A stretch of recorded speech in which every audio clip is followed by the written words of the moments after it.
tila one step closer na ang Department of Health sa pagkamit ng 95% coverage target sa pagbakuna kontra tigdas sa Metro Manila.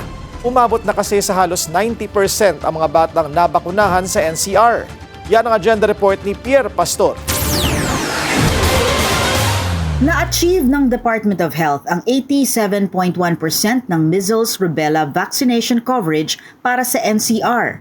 Nabakunahan laban sa tigdas ang mahigit 1 milyong bata na may edad 6 to 59 months sa katatapos lang na measles rubella supplemental immunization activity o MRSIA. Hinihikayat din ng DOH ang mga magulang na ipagpatuloy ang routine immunization ng mga anak. Ito ay para maprotektahan ang mga bata sa mga vaccine-preventable diseases. 8 sa 17 cities ng Metro Manila ang nakaabot sa 95% coverage target para sa measles immunization.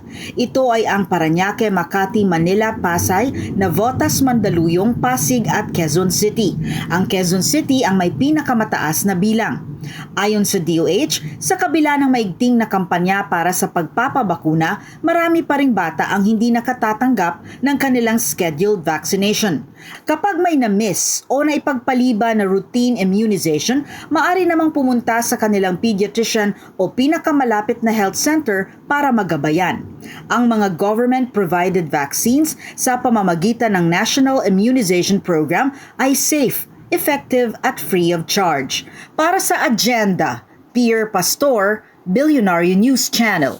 Manatiling nakatutok sa Billionaire News Channel, sumubaybay sa aming social media accounts at mag-subscribe sa aming YouTube channel para sa mga eksklusibong balita at storya.